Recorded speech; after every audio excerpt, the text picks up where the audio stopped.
Boa tarde, Josuel, Cosma. Me escuta bem? Alex Lobão, Nelson, Gleidson. Vocês me escutam bem?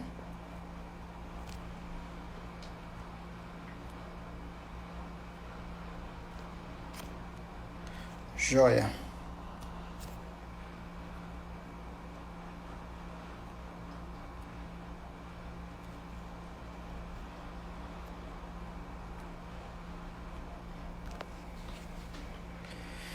Então, hoje a gente vai falar aqui, tá aqui embaixo, exercício físico e hipertensão. E o convidado de hoje é o professor Luciano Machado. E a gente vai estar batendo um papo sobre isso, aproveitando essa quarentena para estar levando informação, levando conhecimento. Luciano já está aqui, já chamou, vou adicionar ele. E peçam aos seus amigos que quiserem assistir a live, estudante de educação física, pega esse aviãozinho aqui, essa setinha, e manda pro pessoal. O pessoal está assistindo. E quem tiver dúvida, vai mandando, vai perguntando, que a gente está aqui. A gente não, né? O Luciano vai tirar as dúvidas. Vou chamar ele.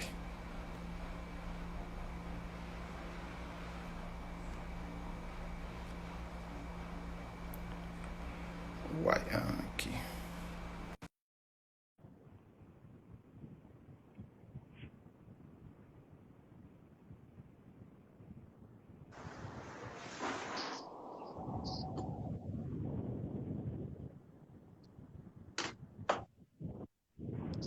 Fala, Lúcio. Tudo bonzinho, ainda não estou te vendo, mas já estou te ouvindo. Deixa eu ver aqui. Sim. Tá. Então, pessoal, convido o pessoal. Hoje a live vai ser massa.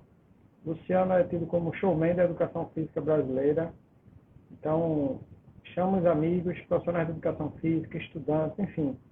Acho que vai ser vamos ter aqui alguns minutos de muita informação, muita troca de conhecimento, que vai agregar muita coisa para o dia a dia dos nossos profissionais.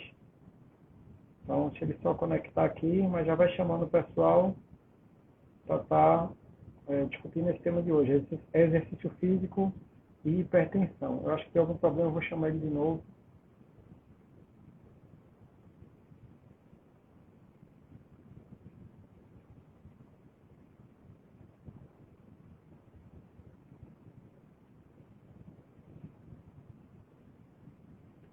Queria agradecer o pessoal que está assistindo aqui com a gente. Acho que Iago, agora vai. agora vai. Fala, Lúcio. Como é que tá, velho? Tudo bem? Melhor agora. E aí, como é que tá a correria? Correria boa. A gordinha tá dormindo agora. Show. Aí vai dar um time aí pra gente conversar, trocar uma ideia. Jóia. Ó, queria inicialmente te agradecer por estar aceitando esse convite aqui do CREF, para estar compartilhando informação com todos os profissionais da educação física de Pernambuco e do Brasil inteiro. Sempre tem gente de outros estados assistindo nossas lives. Elas sempre ficam Massa. salvas aqui 24 horas, então o pessoal que não tiver a oportunidade de assistir agora ao vivo, depois vai, assiste, enfim. E para começar, eu queria que tu me falasse um pouco de como é que tu entrou na educação física. Você foi goleiro, nadador, maloqueiro, como é que tu entrou na educação física? Na verdade, eu sempre gostei de jogar. Jogava, né, futsal na escola, nas escolas que eu participei. Então, sempre gostei muito do esporte. E depois comecei a treinar também, comecei a curtir essa área fitness. Mas normalmente quem direciona a gente é o esporte, né? Infelizmente depois o pessoal envereda para outras áreas, né? E às vezes um pouquinho esporte, mas é de suma importância que a gente continue com essa paixão aí para fazer o esporte crescer, que é isso que faz a grande diferença também, né, na vida da comunidade. Eu estou falando como um todo, né, não só o exercício, eu estou falando da interação, né. Inclusive meu doutorado ele foi nessa perspectiva, né, o impacto do esporte na saúde mental. Então, o quanto o esporte ele consegue afastar o jovem de problemas de saúde mental, ideação suicida. Então, são pontos importantes, só que normalmente o pessoal esquece um pouquinho. Então, a gente entrou nessa pegada. Eu trabalhei, né, na parte administrativa, na Florarte, mas aí passei na Federal depois e tive que largar tudo aí para curtir E hoje em dia eu posso falar de forma muito tranquila, eu não poderia ter escolhido o curso melhor do que a educação física. Tenho certeza disso. Show de bola. Então, para quem está assistindo a gente aqui, de novo, esse tema está aqui fixado, o assunto de hoje, exercício físico e hipertensão. Luciano, eu queria que começasse falando um pouco do conceito, para a gente começar a prosseguir. Pronto. Ô Lúcio, tá aberta aqui minha aula, né? Em determinados momentos eu vou fazer a troca, mostra aqui os slides. Mostra aqui os slides e a gente vai trocando ideia, mostra os artigos, depois eu posso disponibilizar os títulos também, né? E a turma que fica à vontade em relação aos debates, certo? Para trazer todas as dúvidas. Primeiro, a questão do conceito é importante a gente já ressaltar, porque às vezes a gente tem determinados alardes, né? Dizendo que uma pessoa é hipertensa sem, né, normalmente ela ser. Né? Então, primeiro, a diferença entre pressão arterial elevada e hipertensão, né? Para a gente classificar um indivíduo como hipertenso, ele necessariamente ele precisa ter o valor acima do ponto de corte em 3 momentos distintos. O método padrão ouro para diagnosticar uma pessoa como hipertensa é o mapa, que ele faz uma avaliação diária ali da pressão arterial, mas só deixando ciente que em determinados momentos você pode estar com nível de estresse alto, ter um pico pressórico, mas não necessariamente ser classificado como hipertenso.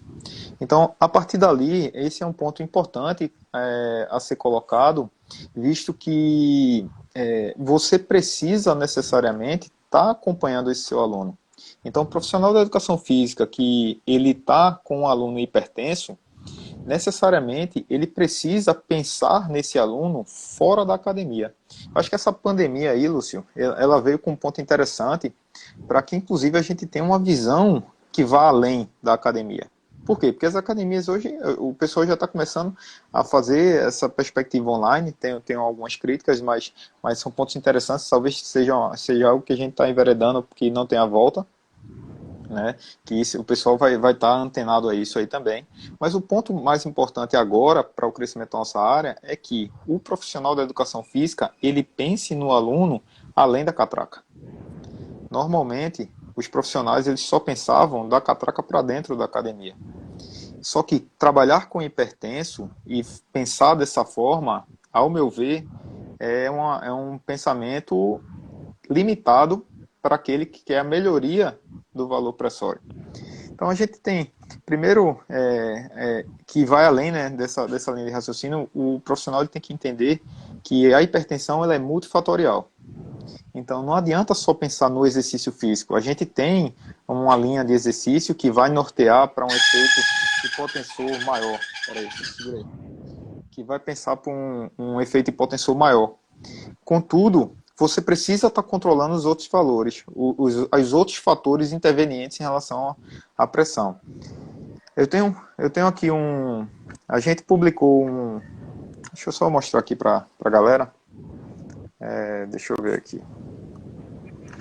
Esses aqui são os meus slides, tá? Mas aqui são as formas que a gente tem para avaliar a pressão arterial. O método padrão ouro que a gente tem é o método intra-arterial. Contudo, a gente vai ver poucos artigos ainda com o método intra-arterial pelo fato de que é um método invasivo, certo?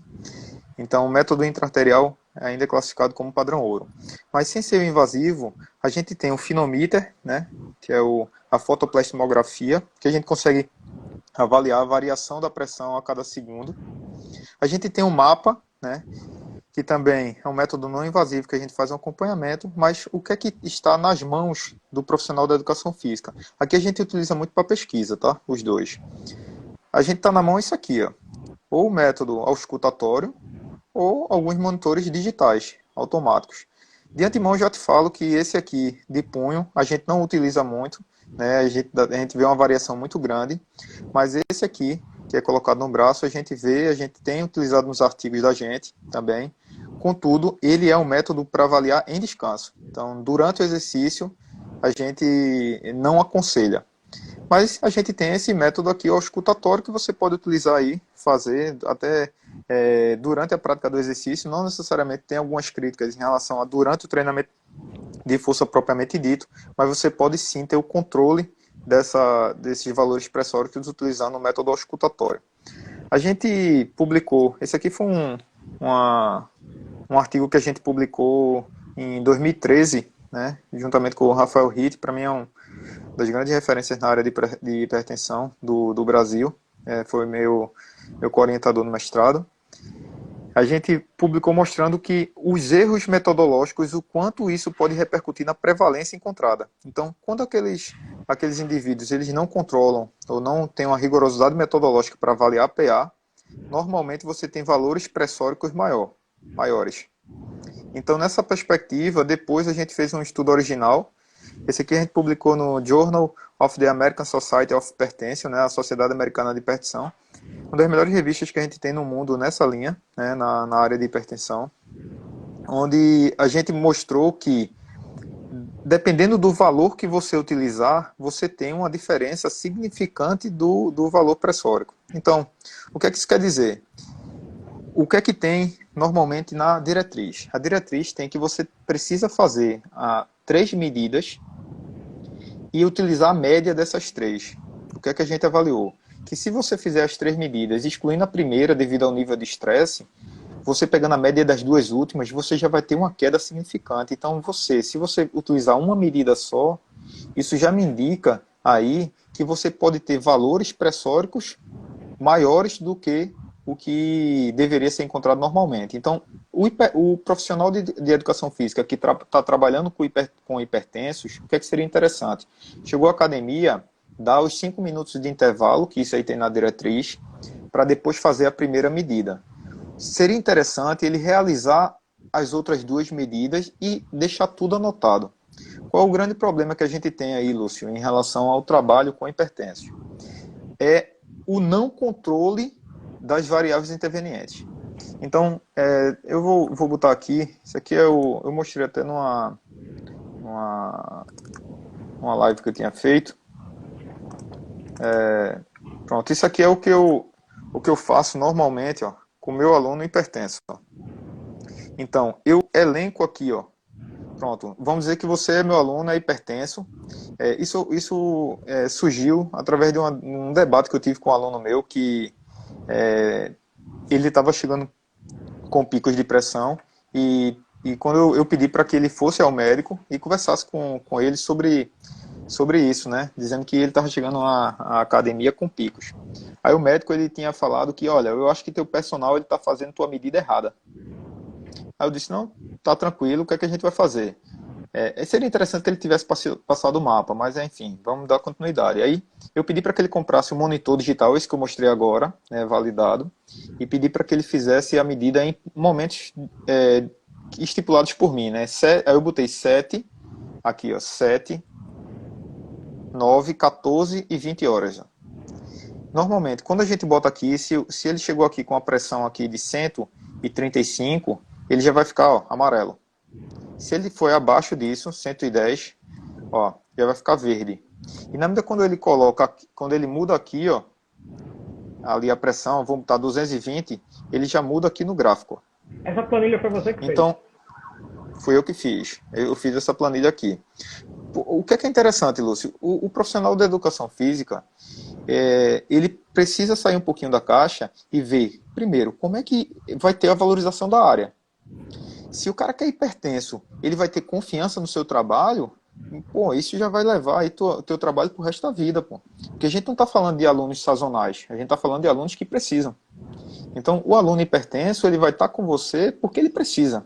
Porque ele precisa manter ali os valores pressóricos. Eu até fiz uma postagem no Instagram mostrando isso, que na medida quando você faz exercício, você tem um efeito hipotensor, né? Alguns colocam como efeito hipotensivo.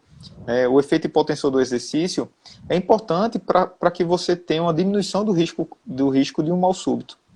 Então, eu tento controlar o meu aluno em todos os âmbitos. E é esse o ponto. Você precisa, ciente que a hipertensão é multifatorial, você precisa controlar isso. Aí o que é que eu fiz? Depois que eu fiz aqui todo o mapeamento, então eu peguei esse gráfico aqui ó, e mandei para o médico, juntamente com o meu cartão de visita e alguns artigos científicos, mostrando a importância de controlar. Então, é interessante que a gente converse com o médico e faça um trabalho ali. em paralelo. Nada, velho. Os médicos estão bem demais, pô.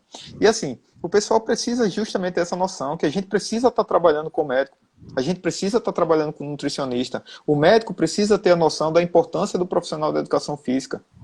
Então, na medida quando a gente tem esse respeito mútuo, a gente tem uma valorização da área. Isso é retado, velho. Então, esse meu aluno tem a nutricionista, que tem a alimentação é outro fator interveniente em relação à pressão. Então, nesse ponto, o que é que eu peço primeiro para o profissional da educação física? Tente controlar todas as variáveis intervenientes. Então, além disso, o hipertenso em si, eu vou mostrar o que da minha planilha aqui.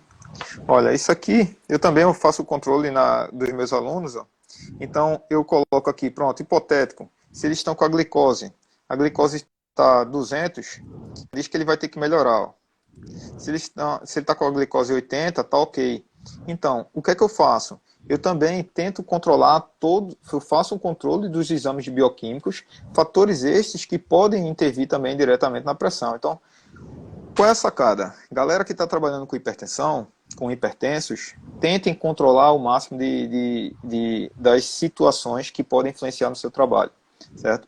Então, aqui, inclusive nesse paper aqui que eu mostrei, que a gente publicou na Sociedade Americana de Hipertensão, a gente mostra da importância de você controlar isso de uma forma mais rigorosa. Então, você faria as 3 medidas, anotaria lá, deixava anotado, bota no seu tablet, no seu celular e vai controlando. Aí depois, você tem como dar isso como feedback para o seu aluno. Olha, você começou com a pressão tanta, aqui, uma pressão aqui de 170, 155 hipotéticos, e hoje a gente já está se mantendo ali em 130 e poucos. Então, mesmo que o cara esteja acima do que seria ideal, o aluno ele vai ter noção do quanto está melhorando com o seu trabalho. Na medida quando a gente não anota, a gente vai ter um diálogo extremamente superficial, então a gente não tem como vender isso aí para o aluno. E, de antemão, até fiz essa postagem também. Esse aqui é um artigo publicado. Eita, minha filha começou a chorar aqui. Esse aqui é um artigo publicado no JAMA, né, uma das melhores revistas do mundo, mostrando que a redução de 2 milímetros de mercúrio da pressão arterial diastólica, você já tem uma redução de 14%, velho, do risco de AVC. Então, mesmo que essa queda aqui que eu mostrei seja ínfima, isso já vai ter uma repercussão significante no risco cardiovascular. Então, na medida que passa isso para o aluno ele vai ter noção, porra, bicho, realmente é importante eu estar com um profissional da educação física. Então ele está reduzindo muito o meu risco cardiovascular. Mas na medida quando a gente não anota, aí não tem para onde correr, né? Então, de antemão já peço para que se atenham à forma da medida da APA para ter uma forma fidedigna, coerente e, paralelamente, controlem as outras variáveis intervenientes aí em relação ao nível pressórico. Lúcio, eu não... Oi. Tá, só queria, enfim, agradecer na live, pedir para o pessoal mandar para os amigos, enfim, está tendo muita informação bacana para estudante, para profissional. Agradecer os conselheiros que estão aqui na live. E fala aí. Não, entrou até aqui Perreira, daqui a pouco eu vou trocar uma ideia aí, um paper dele.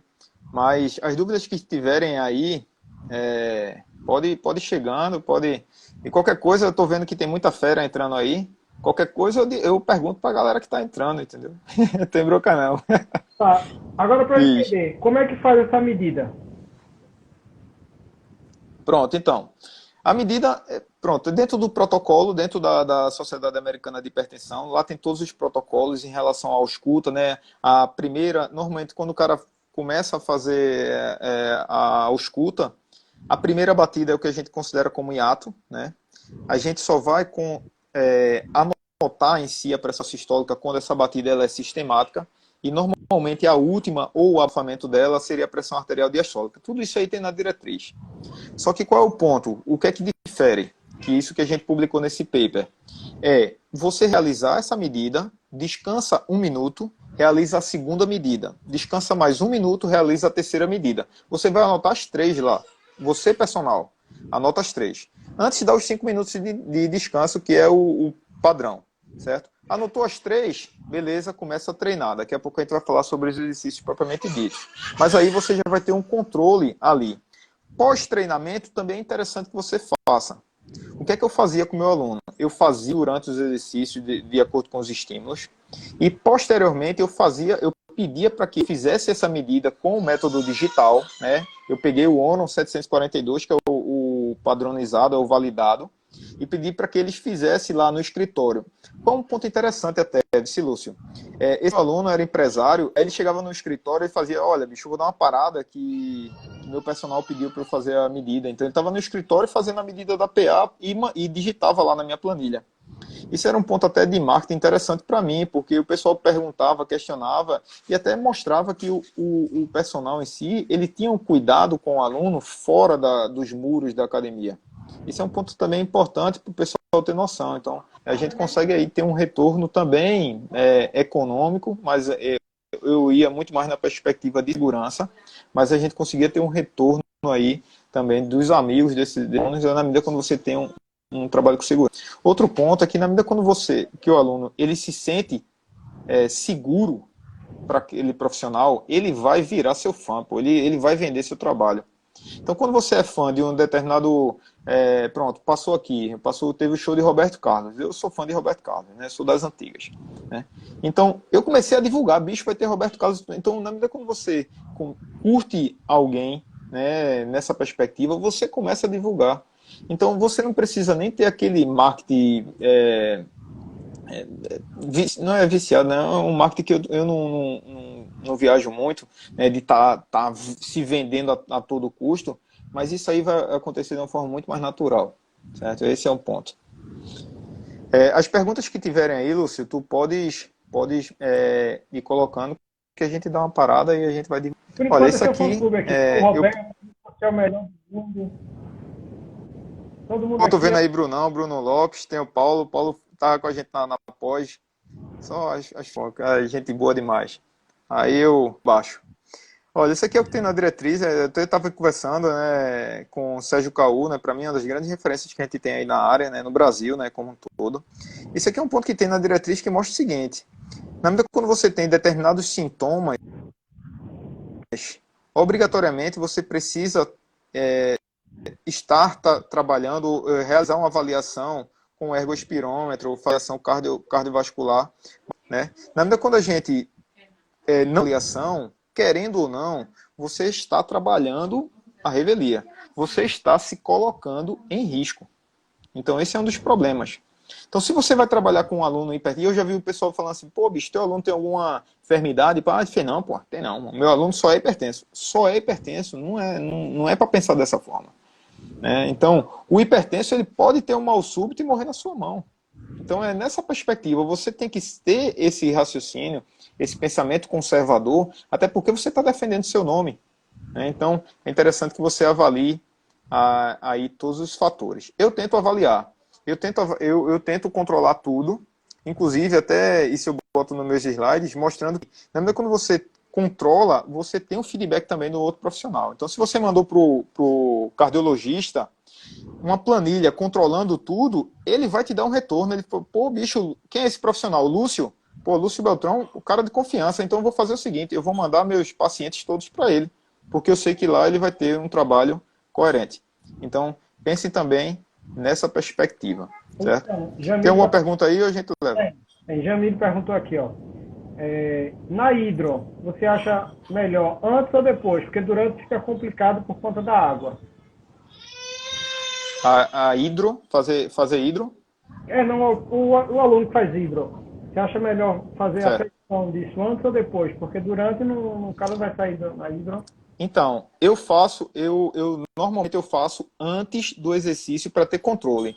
Por quê, Lúcio? Se o aluno tiver com a pressão, isso de acordo com a diretriz, acima de 160 por 105, a gente nem inicia o exercício. Esse é um dos pontos importantes, vice Lúcio. Quem foi que fez a pergunta? A Mili foi? Esse é um ponto importante, porque se tiver acima de 160 por 105, a gente nem começa. Eu vejo alguns profissionais falando o seguinte: olha, se ele tiver com 160, 175 por aí, o que é que eu faço? Eu faço um treinamento aeróbio leve para ter um efeito hipotensor e eu começar o exercício. Então, velho, eu não faria isso, velho. Porque você tá aí com seu nome.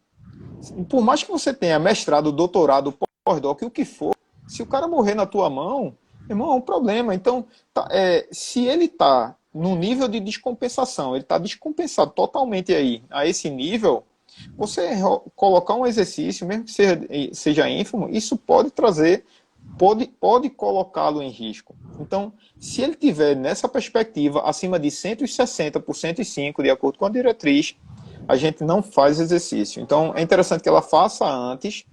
Se tiver com os valores abaixo disso, ótimo, beleza, segue o jogo. Fábio Felipe perguntando. O Fábio, então, se for antes, a gente tem aí como 160 por 105.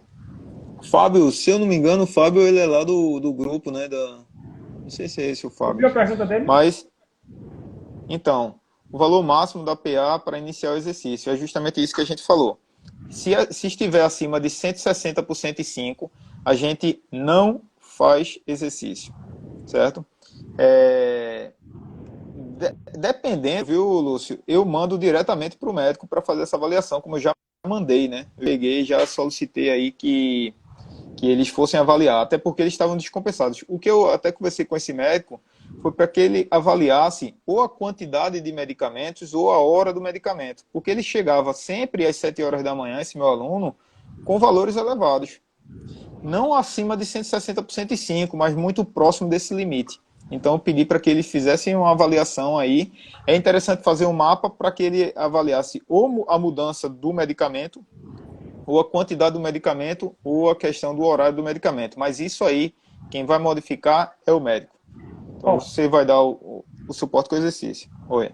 Paulo Roberto perguntando aqui, ó, o treinamento aeróbio à noite contribui para a resposta hipotensora para portadores de hipertensão noturna? Olha, em relação sobre o horário de treinamento em si, é um ponto importante a ser avaliado. Primeiro, tem alguns exercícios tem alguns artigos que mostram que na medida quando você faz exercícios mais intensos à noite, isso pode repercutir diretamente no seu sono. Se tiver repercussão no sono, o sono pode repercutir na PA. Então, às vezes a gente vai pensar, vou fazer um exercício à noite, certo? Para tentar melhorar, ter um efeito hipotensor, contudo, isso tem influência no sono. Então, primeiro, tenta avaliar como é que está o feedback do seu aluno em relação à qualidade do sono, visto que o sono repercute na PA. Em relação ao efeito hipotensor, tem alguns artigos aí, eu sei que não é muito na prática, é muito prático, mas eles estão tentando dividir os exercícios, fazendo exercício de manhã e de noite, porque alguns artigos estão mostrando o efeito hipotensor ali próximo de 10 horas, 12 horas, tem alguns até colocando 24 horas, mas está sendo discutido. Então, na medida quando você faz o exercício, você passa ali um determinado período com a queda dessa pressão. Então, esse é um ponto importante. Então, se for nessa perspectiva, os exercícios, se não influenciar na qualidade do seu sono, à noite, tranquilo, ele vai ter uma redução, sim, dos valores pressóricos, e isso aí traria como um benefício, né, e seria benéfico aí para o aluno. E aí? Posso entrar aqui? Eles falaram sobre treinamento aeróbio, né? Isso. Então, nessa pegada, primeiro, isso aí que não me lembro quem foi que perguntou. Deixa eu ver aqui. Foi o Paulo, eu acho que foi o Paulo que falou sobre o potensor. Só interciência. Na medida quando você faz um exercício físico, logo após o exercício, você tem uma queda dessa pressão. Certo? O que é um ponto interessante, que isso tem mostrado nos artigos. Quanto maior o valor pressórico antes, maior a queda. Então tem algumas pessoas que falam assim, o cara é normotenso e não teve queda. Então, quando o valor ele já está estabilizado, você vai ter uma queda menor, uma queda ínfima. Quando a pessoa tem um valor pressórico maior, essa queda seria também maior. Então, mas isso é um ponto interessante em relação ao próprio exercício físico, por isso que a gente está avaliando. O que é que os artigos estão mostrando? Na medida quando você, diferente um pouquinho, isso difere um pouquinho do que a gente pensa em relação ao treinamento de força. Eu mesmo curto muito o treinamento de força em relação a lapada, cacete, intensidade, certo? Quando a gente vai partir para o hipertenso, a gente já muda um pouquinho a característica desse exercício para o treinamento de força. E a gente também vai de encontro a algumas outros pesquisadores que pensam muito na questão da intensidade como um todo. Apesar que eu vou mostrar daqui a pouco uma meta-análise aí, né? Vou mostrar uma internacional e uma do professor Rafael Perrier, mostrando em relação ao HIIT. Mas o que é que tem nos artigos? Os artigos eles estão mostrando também que na medida quando você faz um exercício com um volume maior, esse aqui ele comparou 25 e 45 minutos. Aquele indivíduo com aquele volume maior de treinamento, ele teve um efeito potente também maior, certo? Esse aqui eu estou botando com a intensidade moderada, tá? Então o cara realizando exercícios com intensidades moderadas, né? Eu vou na perspectiva ainda do alta intensidade. Então isso aqui já vai na perspectiva de que aqueles exercícios aeróbios que as pessoas estão fazendo, tem pesquisadores que detestam exercícios aeróbios, mas para o hipertenso ele traz uma boa resposta, ele traz uma resposta interessante em relação a esse efeito hipotensor, certo? Em relação à intensidade, aí a gente já vai começar a enveredar na perspectiva aqui, até que eu estava discutindo com o Rafael Perrier antes, que na medida quando você faz uma intensidade maior, ele faz a comparação aqui, ó, em 70% do VO2 pico, certo? Você tem um valor pressórico também, um valor da queda pressórica, um efeito hipotensor, também maior. Então, por isso que tem alguns autores aí já defendendo a alta intensidade, já defendendo o HIIT, certo? Para os hipertensos. Também precisa ter uma noção do seguinte: você, com seu aluno hipertenso, você vai botar na balança lá, ó, risco e benefício. O exercício de alta intensidade, você vai ter um maior risco. Pode ter um maior benefício? Pode. Mas você também vai ter um maior risco. Então, para que a gente verede para essa perspectiva aí de alta intensidade, eu preciso ter um controle total do meu aluno. Eu preciso ter uma avaliação diagnóstica coerente. Então, essas pessoas que vão lá, o cara foi lá, pede e faz uma avaliação à revelia e começa a fazer exercício com hipertenso e vai jogar o HIIT, pode ter certeza, você está colocando em risco, né? Aqui tem duas meta-análises, né? Essa primeira meta-análise publicada no Sports Medicine, já enveredando para o HIIT, né? O HIIT em relação à resposta pressórica, né? Em relação às variáveis, né, cardiovasculares, né? A função vascular. Essa revisão aqui, acabou de sair do forno, né? Essa aqui é do Rafael Perrier. Na verdade, não só o Perrier. Perrier é meu irmão, né? Um brother, mas a gente tem mandou aqui, coraçãozinho, também o Breno Fará, né? E o Manuel Costa, que também muita gente conhece, e o Eduardo Costa. Então, essa meta-análise que foi publicada, Perrier é coisa linda, é um espetáculo de homem. Essa meta-análise já mostra um efeito hipotensor maior para aqueles que utilizam treinamento intervalado, certo? Então, esse é um ponto importante. Contudo, eu volto a falar, destacar. Interessante que isso aqui mas você precisa nessa diagnóstica coerente para não colocar o cara em risco. Então, você precisa preparação cardiovascular em relação a coloque essa intensidade aí, pensando nesse efeito hipotensor. Esse é um ponto importante. Certo? Então, em relação ao treinamento aeróbio, já é consensual. Se você for avaliar na diretriz, ele já tem mostrando isso já há alguns anos, que você, necessariamente, você precisa fazer o treinamento aeróbio. Certo? O que é que acontecia anteriormente? O pessoal prezava só pelo treinamento aeróbio e afastava totalmente o treinamento de força. Sim, antes de eu entrar nessa pegada, tem alguma pergunta aí?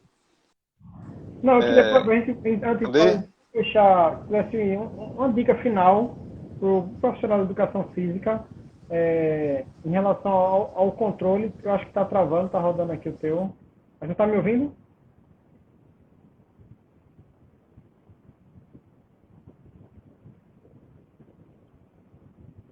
Eu não estou te ouvindo. estiver me ouvindo, eu queria que tu falasse, desse alguma dica aí para o profissional em relação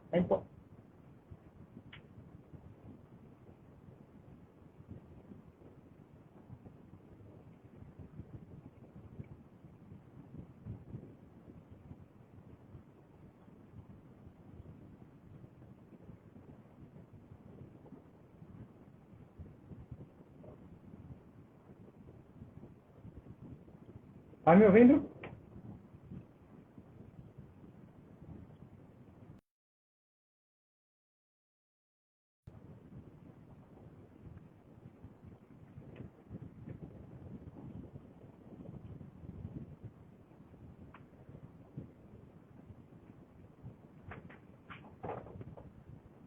Vamos lá, acabei de chamar ele aqui novamente. Vocês me escutam bem ou está travando a minha também?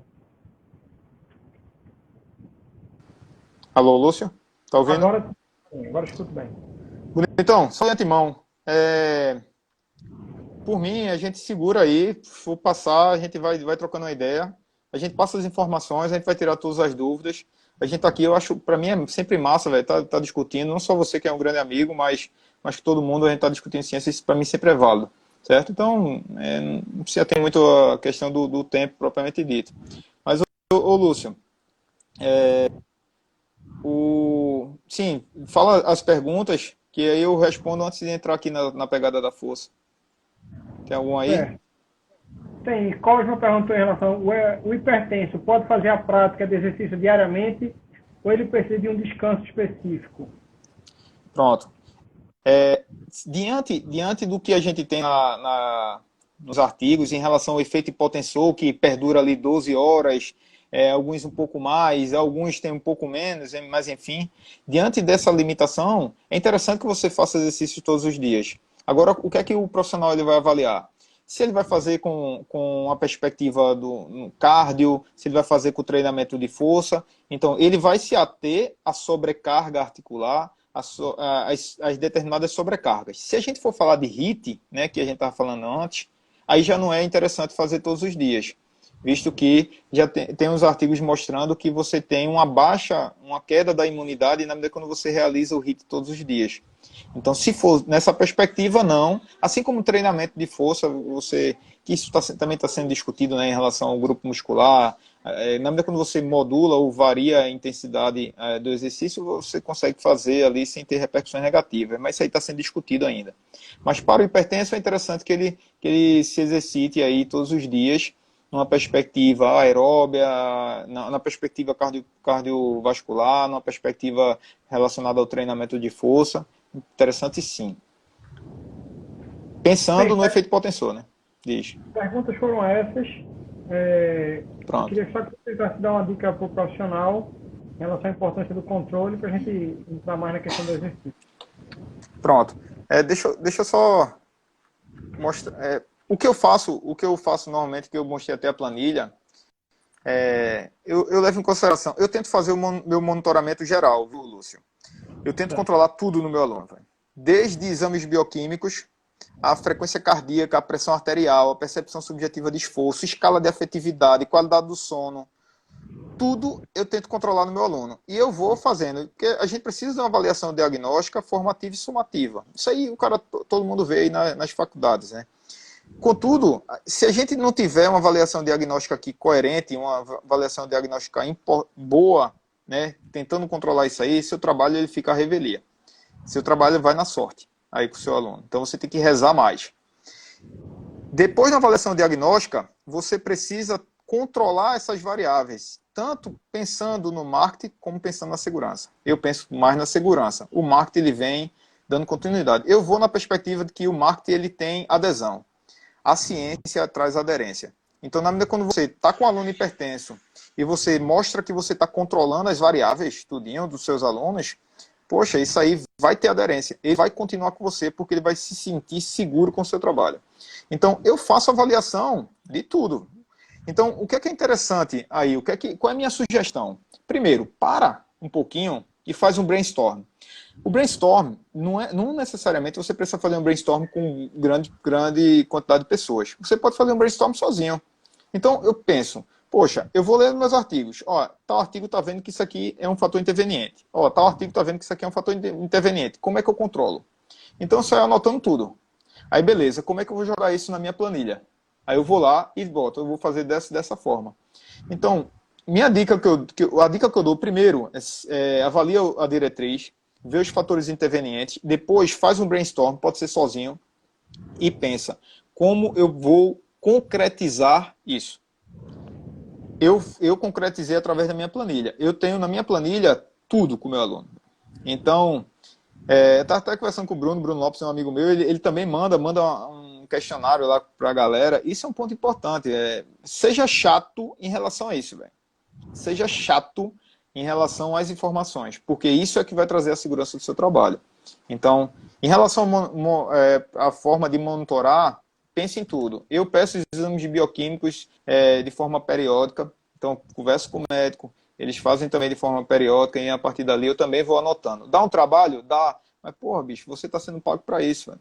Você está sendo pago para trabalhar em cima de segurança. Então, você se formou, passou 4 anos para tirar seu CREF, né? Para ter um trabalho seguro, velho. Então, porra, tu não queres parar e pensar em 30 minutinhos, preparar toda uma planilha para ter uma segurança durante um mês, velho? Pô, aí fica complicado o trabalho, entendeu? Então, de antemão aí, leve em consideração isso para fazer o monitoramento. Em relação ao treinamento aeróbio, essas informações que eu passei em relação... Não, ficou tranquilo, Lúcio? Tá de boa? Então, show de bola. Então, em relação ao treinamento aeróbio, isso já é consensual, né? Ele vai na perspectiva, um volume maior, você vai ter um efeito potencial interessante. Aí, ó, Jamile botou, faculdade viu um artigo que houve um experimento com, aí tá cortando, eu não sei qual é a pergunta, mas depois aí na minha época de faculdade, vi um artigo que houve um experimento com ratos e o exercício era como um remédio. Procede isso? Procede. Na verdade, hoje a gente está vendo sim que o exercício... Eu até tinha feito uma postagem no meu Instagram, que eu vou mostrar daqui a pouco esse Fala paper. logo do teu Instagram, tu já falou umas 3 vezes dele. Ó, é Luciano Machado 23. Aí pode colocar aí, mas depois o pessoal dá uma sacada. Mas no meu Instagram eu botei lá que o exercício físico... idade agora não, né? 23 foi o tempo que se formou. Não, foi o dia que eu nasci, 23 de agosto. Né? Aí... Mas já tem um monte de resenha, a galera é pau aí comigo. Ó, nesse Instagram eu já botei a questão da queda pressórica, efeito crônico, né? Então você tem ali de 7 a 20 milímetros de mercúrio, né? Uma queda pressórica, efeito crônico. Isso é de suma importância.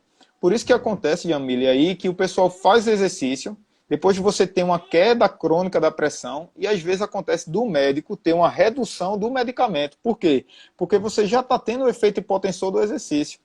Então, esse é um ponto importante. Então, o que você colocou aí procede e é extremamente coerente. Hoje, exatamente o pessoal está colocando isso. O hipertenso obrigatoriamente precisa fazer exercício físico. Obrigatoriamente. O que é que a gente mudou? O que é que mudou de antigamente para cá? Que antigamente o pessoal só defendia treinamento aeróbio. Hoje, a gente defende o treinamento aeróbio e o treinamento de força. Mas por que essa repulsa do treinamento de força?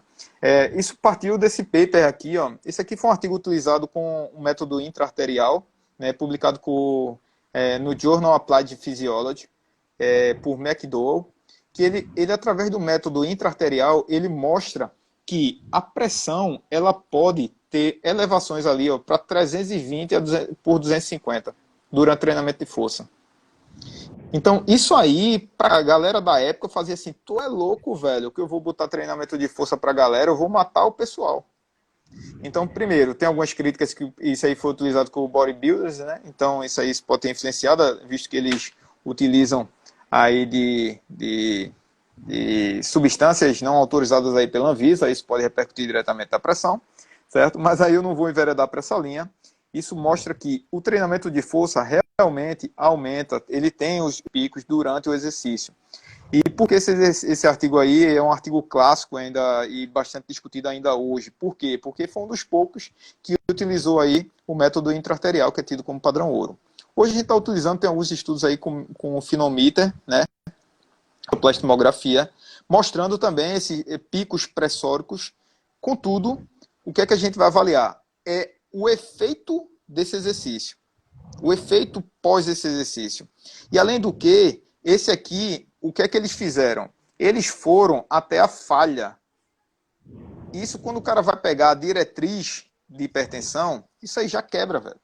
Por quê? Porque na diretriz já mostra que a gente não para o hipertenso, você não trabalha até a falha. Entendeu? Mas daqui a pouco eu vou debater aí sobre isso. Então, primeiro paper que eu vou colocar em relação ao treinamento. Sim, treinamento aeróbio, só ratificando, é consensual, certo? É hipertenso, velho. Coloca uma parte do treinamento do seu aluno, treinamento aeróbio, que isso vai facilitar na queda pressórica, certo? Contudo, o que é que a gente está enveredando, que é não só o treinamento aeróbio, treinamento de força. Quando foi no decorrer da diretriz, o pessoal só fazia treinamento aeróbio, depois começou a fazer treinamento aeróbio, mais um percentual pequeno de treinamento de força. Hoje já está enveredando para pau a pau lá, treinamento aeróbio, treinamento de força. Além disso, na diretriz, o pessoal já está direcionando alguns artigos, inclusive foi o doutorado aí do Breno Fará e do Sérgio Caú, relacionado ao treinamento isométrico, que anteriormente era extremamente questionado, era colocado de lado aí. Só que o que é que eles estão estudando? O treinamento isométrico com hand grip, né, que é com baixa intensidade, tendo valores relacionados ou quedas pressóricas interessantes. Só que aí volta a falar, os estudos de tanto Breno como o Caú, como o Rafael Ritt, são estudos utilizando o hand grip. A gente não pode extrapolar, isso ao meu ver, não pode extrapolar para os exercícios isométricos utilizando uma grande quantidade de massa muscular, que daqui a pouco eu vou falar também sobre isso, certo? Mas em relação à intensidade do treinamento de força, tem esse paper aqui, né? Esse paper ele foi publicado pelo grupo da gente, né? Com o Rafael Ritt, também tem o Breno, foi publicado pela Annelise, fazendo uma comparação do treino sendo realizado a 50% e a 70% de um RM. Quando a gente vai avaliar os dois tá bem embaçado, eu não estou conseguindo ver, eu pessoalmente... Tá vendo aí? Tá conseguindo ver aí? Não, estou vendo nada, Peraí. Olha, deixa eu ampliar aqui. Olha, depois eu posso passar os títulos dos artigos, eu vou passar. Mas o que é que ele faz? Ele faz uma comparação de 50% com 70% de um RM. Então, em suma, ele mostra, será eu trabalhar a 50% uma carga menor ou a 70% uma carga maior, na realidade uma intensidade maior do exercício? Tem diferença significante em relação ao efeito hipotensor? Quando eles foram comparar, não teve diferença significante trabalhar entre 50% e trabalhar 70%. Então a gente pode enveredar aí para duas linhas de raciocínio ou duas formas de pensar, certo? A primeira, eu já fui para um curso, né, no congresso, que estava um pesquisador, inclusive ele mostrou o mesmo artigo, mostrando o seguinte, olha, se 50% e 70% daria a mesma queda de efeito hipotensor, eu vou usar o quê? 70%. Por quê? Porque a alta intensidade eu vou ter outros efeitos positivos. Então eu jogo carga para o meu aluno. Contudo, eu penso diferente. Eu penso o seguinte, a Jamile botou aqui, ó, que não escutou, não sei, mas eu acho que vai estar gravado aí, né, Lúcio? Eu escutei, para mim só ficou a imagem um pouco ruim, mas eu falei. A junção não, beleza. Mas depois eu disponibilizo sim aí para a galera os papers, tá? Esse pesquisador aí, Jamile, ele fez uma comparação seguinte. Ele, nesse congresso, ele falou, então treinar 70%, por quê? Treinar em intensidade maior, para mim, é melhor, porque a gente vai ter outros efeitos positivos. Contudo, quando a gente fala em hipertenso, e quando eu falo em relação ao balanço entre risco e benefício, eu preferiria trabalhar a 50%. Se o efeito hipotensor de 50% e 70% é a mesma coisa, eu trabalharia em 50%, porque eu vou ter um efeito hipotensor igual a uma alta intensidade, mas eu vou ter um risco menor durante o exercício. Então, eu penso de forma conservadora. Eu penso na prescrição de forma conservadora, no efeito hipotensor de forma conservadora.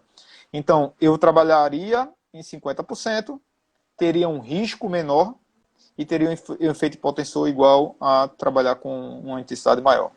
Então, isso já começa a enveredar para o que tem na diretriz, que é trabalhar com intensidades menores, certo? Aí, quando o cara vai avaliar, isso aqui é o que tem. Esse artigo interessante. Deixa eu... Bom, esse aqui é um artigo interessante aqui, Lúcio, mostrando o seguinte.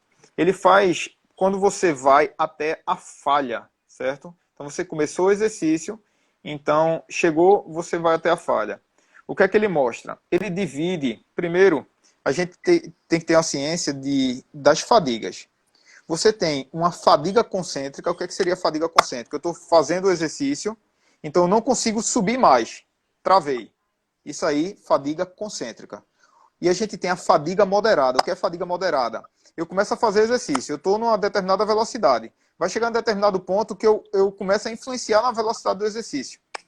Se começar a influenciar, tem uma queda da velocidade do exercício, é o que a gente chama de fadiga moderada. Então, o que é que esse paper aqui ele comparou? Um grupo fez até a fadiga concêntrica e o outro grupo fez até a redução de velocidade, ou seja, fadiga moderada.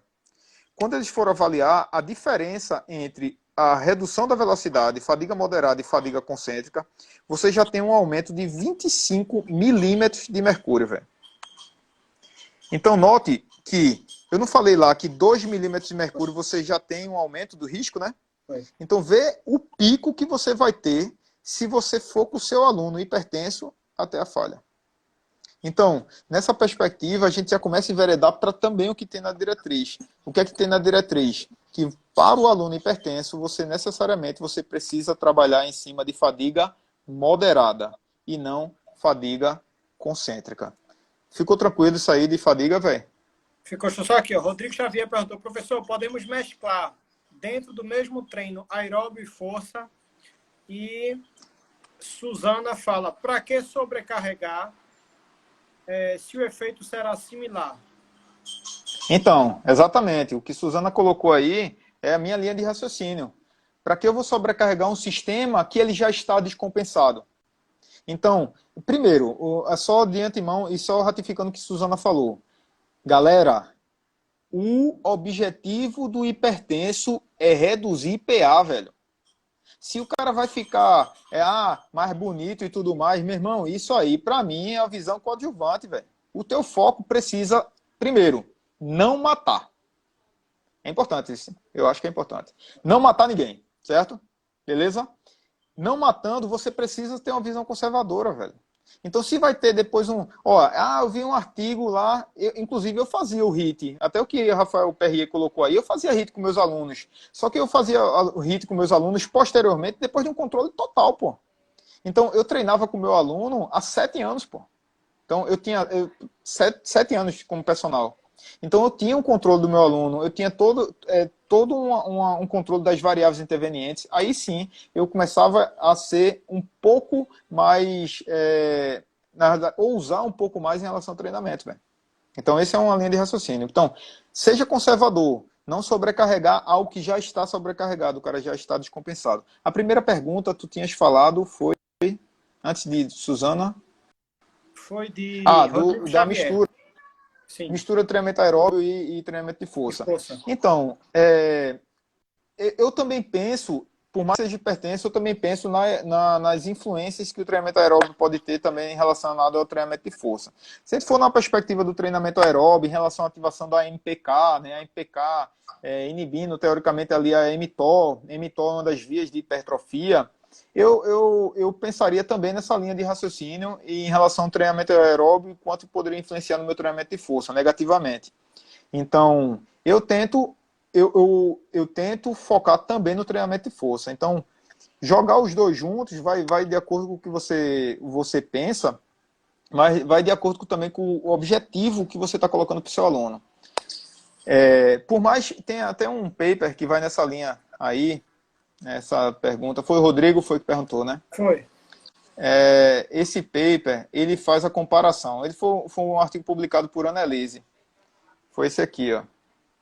Esse aqui, ele faz a comparação do cara realizar o treinamento aeróbio antes do treinamento de força, ou treinamento de força antes. Ó, existe treinamento de força mais aeróbio e aeróbio mais treinamento de força. Quando eles foram avaliar, não teve diferença significante em relação à ordem dos exercícios. Aí você pode me perguntar assim, mas Luciano, e aí, velho, o que é que você faz? Então, ciente que já é de uma forma consensual o treinamento aeróbio, é assim, eu enveredaria para o treinamento aeróbio em relação para a resposta pressórica. Para o hipertenso, eu vou de uma forma mais conservadora. Se eu conseguisse programar ou fechar toda a periodização, organização do meu treino ali, que não tivesse influência negativa um com o outro, massa, eu poderia prescrever ali de forma conjugada. Mas eu sempre procuro avaliar o que não tem a sobrecarga. E se for por optar um ou outro, eu ainda vou no treinamento aeróbio, certo? De forma consensual, ali em relação à diretriz. 3 minutos para a gente encerrar. Mande brasa. O que você acha que de consideração importante? Olha, eu acho que já foi muita coisa relevante, mas faz em 3 minutos. Lúcio, se tu quiseres abrir para a gente fechar, tu queres abrir uma a outra, tu salva essa aí e abre, e a gente dá continuidade? Não, pô, tem tempo. Pela live tem, mas não vou ficar tomando muito seu tempo, não. Você já está aqui ajudando bastante, acho que... Não, por mim tá tranquilo. Assim, tem um ponto também importante. Pô, bicho, tem muita coisa, velho. 1 hora não dá pra nada, velho.